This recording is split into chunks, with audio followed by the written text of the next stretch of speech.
सिंह सरूथा जी का जवाब।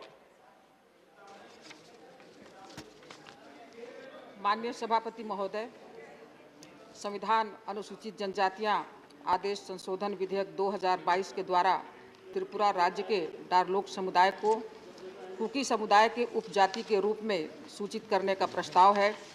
देश के पूर्वोत्तर में स्थित त्रिपुरा राज्य में जनजातीय समुदाय की संख्या लगभग 11,66,000 है, जो जनगणना 2011 के अनुसार राज्य के 31.76% अनुमानित है। डारलोक समुदाय को सूची में शामिल होने के पश्चात इनको भी जनजातीय समुदाय के रूप में एक पहचान मिलेगी।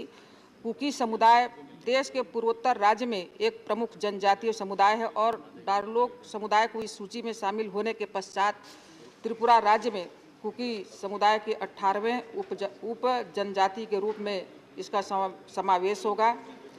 त्रिपुरा राज्य में 19 प्रमुख जनजातियां हैं। माननीय अध्यक्ष महोदय, कुकी समुदाय के उपजाति डारलोग को अनुसूचित जनजाति की सूची में शामिल करने संबंधी विधेयक में आज राज्यसभा के माननीय कई अनुभवी सांसदों के सुझाव आए, विचार आए। मैं उनके सुझाव का, उनके विचारों का सम्मान करती हूँ। माननीय सभापति महोदय, आदिवासी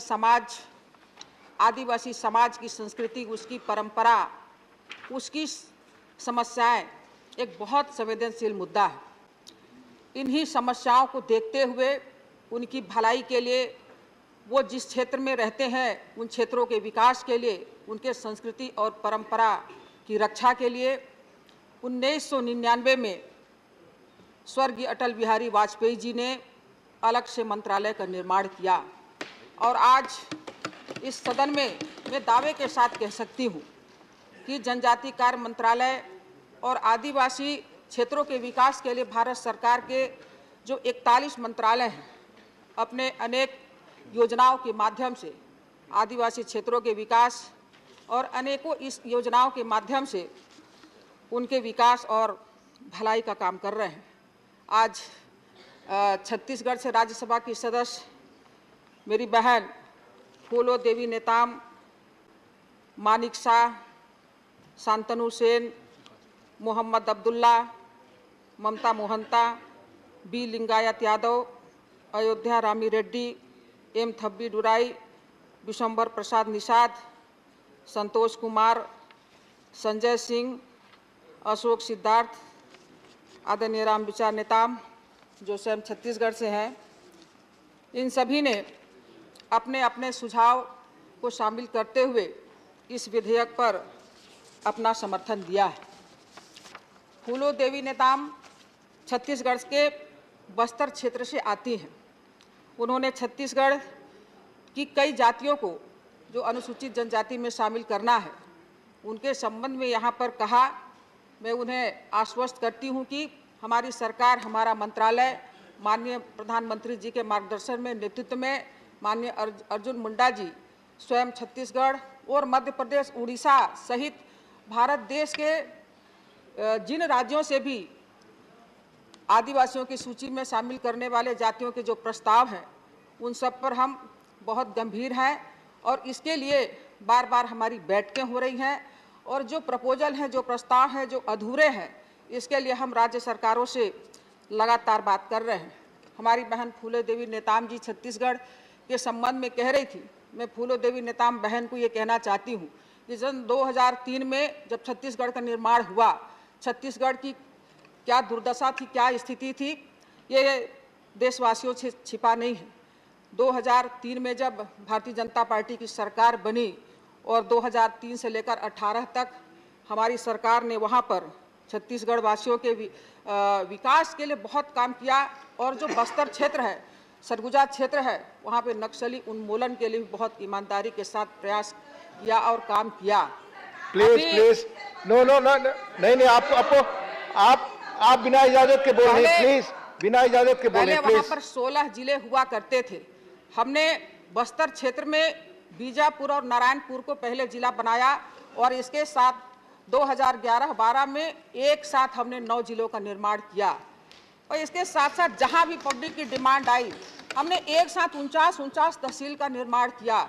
आज पहले छत्तीसगढ़ को कोई नहीं जानता था, लेकिन जिस प्रकार 15 सालों में वहां का विकास हमारी सरकार ने किया, आज छत्तीसगढ़ देश के नक्शे पर दिखाई देता है और हर एक क्षेत्रों में वहां पर विकास हुआ। आज मैं जरूर कह सकती हूं कि 3 सालों से वहां पर विकास ठप है। अभी एक छोटा सा बाई इलेक्शन हो रहा है, विधानसभा का चुनाव हो रहा है।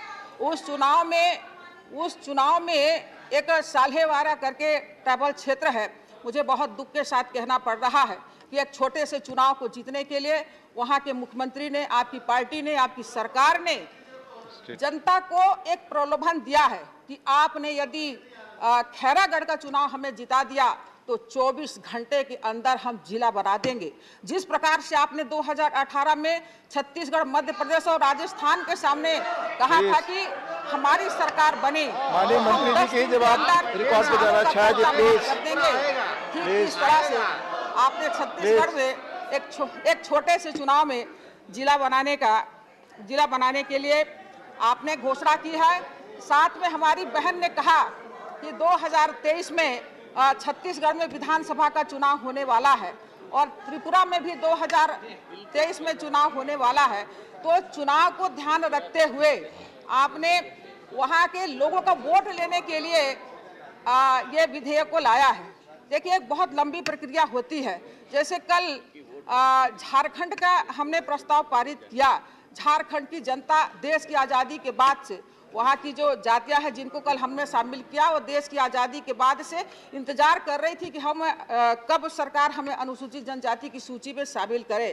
तो इस प्रकार से त्रिपुरा की जनता भी, त्रिपुरा की जो डारलोग जनजाति है वो भी इंतजार कर रही थी। और ये ऐसी सरकार है बहन जहाँ पर जनता की सुनी जाती है और जनता की उम्मीदों को यहाँ पर पूरी की जाती है। तो आपने जो छत्तीसगढ़ के जनजातियों की चिंता की है उसको बहुत जल्दी हमारी सरकार विधेयक के रूप में लेकर आएगी। शांतनु सेन जी ने अपने सुझाव के साथ साथ आदिवासियों की शिक्षा और स्वास्थ्य के संबंध में अपनी चिंता जाहिर की है। मैं जरूर कहूंगी इस बात को कि पश्चिम बंगाल में जो जनजातीय समाज के लोग रहते हैं, भारत सरकार की बहुत सारी ऐसी योजनाएं हैं जिनकी उन्हें ज़रूरत है, लेकिन आपकी सरकार की वजह से, पश्चिम बंगाल की सरकार की वजह से वहां पर जनजातियों को उनका हक हासिल नहीं हो पा रहा है। जो योजनाएं हैं उनका लाभ नहीं मिल पा रहा है।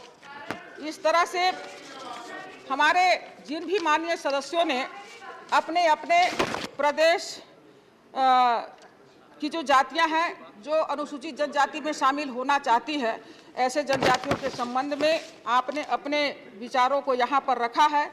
मैं आप सबको ये कहना चाहूँगी कि राज्यों के प्रस्ताव के आधार पर हमारी सरकार इस पर विचार कर रही है और जैसे ही सारी प्रक्रिया पूरी हो जाएगी, हम एक एक करके उन प्रस्ताव को सदन के माध्यम से पारित करेंगे। यहाँ पर बहुत सारे विषय आए, बहुत कम समय में कई सदस्यों ने अपनी अपनी बात को रखा। मैं सबसे पहले तो ये कहना चाहूँगी कि किसी भी जाति के विकास के लिए, किसी भी समाज के विकास के लिए, किसी भी देश के विकास के लिए सबसे पहले ज़रूरी ये होता है कि शिक्षा उन्हें मिलनी चाहिए। तो हमारी सरकार ने ट्राइबल क्षेत्रों में जो बच्चे रहते हैं उन बच्चों को अच्छी शिक्षा देने के लिए एकलव्य मॉडल स्कूल का गठन किया। मैं आपको ये बताना चाहती हूँ कि 2013-14 के पहले ये एकलव्य मॉडल स्कूलों की संख्या लगभग 167 थी और आज मुझे बहुत खुशी हो रही है सदन को बताते हुए कि 2021-22 में एकलव्य मॉडल स्कूलों की संख्या 679 है और एक एक स्कूल में 480 बच्चे CBSE कोर्स के माध्यम से पढ़ाई करते हैं। 6वीं से लेकर 12वीं तक की पढ़ाई वहाँ पर होती है और उन बच्चों की बहुत इच्छा होती थी कि जिन स्कूलों में हम पढ़ाई कर रहे हैं उन स्कूलों की बिल्डिंग भी बड़ी होनी चाहिए, वहाँ पर प्ले ग्राउंड होना चाहिए। मैं सदन को बताते हुए मुझे बहुत खुशी हो रही है कि अब एकलव्य मॉडल स्कूल के जो बिल्डिंग है, पहले हम 20 करोड़ का बनाया करते थे, आज 38 करोड़ के एक बिल्डिंग का निर्माण वहाँ पर होगा। और जिस तरह से जवाहर नवोदय विद्यालय के स्कूल रहते हैं, सेंट्रल स्कूल की बिल्डिंग रहती है, ठीक उसी तर्ज पर आज हमारे स्कूल होंगे। और इसी तरह से हमारी बहन कह रही थी कि हमारा बजट कम हो गया है। बजट हमारा कम नहीं हुआ है।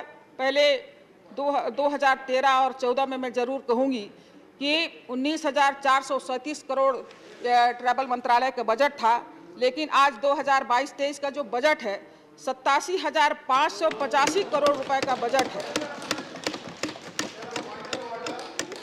Please, let her complete. Please. No, please, let her complete. Yes, let her speak first. Let her speak. Please. Let her continue. Travel क्षेत्रों के विकास के लिए जो ट्रैवल सब प्लान है 2013-14 में ये 21,525 करोड़ हुआ करता था, आज 85,930 करोड़ रुपए का बजट प्रावधान हुआ है। वनधन विकास ये मेरा सारे सदस्यों से आग्रह है कि मिनिस्ट्री पर बोले। सभी सदस्यों से मैंने बार-बार आग्रह किया। समाज के लोग हैं, प्लीज वन क्षेत्रों में रहते हैं और आदिवासियों का जीवन जंगल के ऊपर निर्भर है। ऐसे वनवासियों के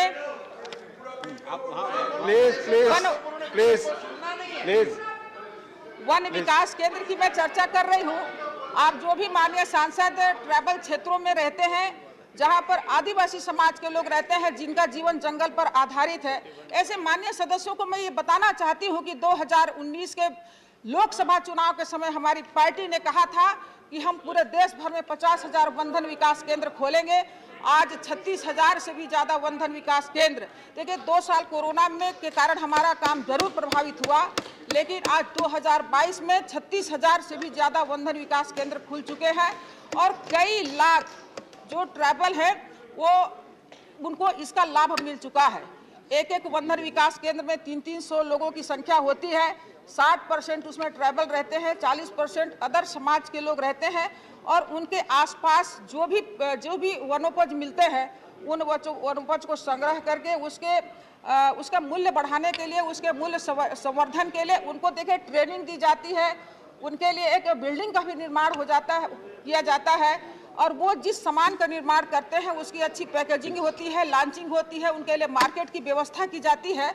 तो उनके उद्यम के लिए, उनके रोजगार के लिए जो ट्रैवल कभी मजदूर हुआ करते थे, आज हमारे सरकार की मंशा है, माननीय प्रधानमंत्री जी की मंशा है कि हम उन मजदूरों को मालिक बनाएंगे और उन्हें मालिक बनाने के लिए ट्रैवल मंत्रालय माननीय प्रधानमंत्री जी के नेतृत्व में, उनके मार्गदर्शन में वनधन विकास केंद्रों के माध्यम से काम कर रहा है। और माननीय मंत्री जी कंक्लूड करिए समय। इस प्रकार से हम एक और उनके विकास की चिंता कर रहे हैं। अभी इस बजट में हमारी सरकार ने ट्रैवल क्षेत्रों के विकास के लिए प्रधानमंत्री आदर्श ग्राम लाया है, उसका बजट प्रावधान हुआ है और ऐसे गांव को हमने चुना है जहां की जनसंख्या, जहां के ट्रैवल जनसंख्या 50% से ऊपर है।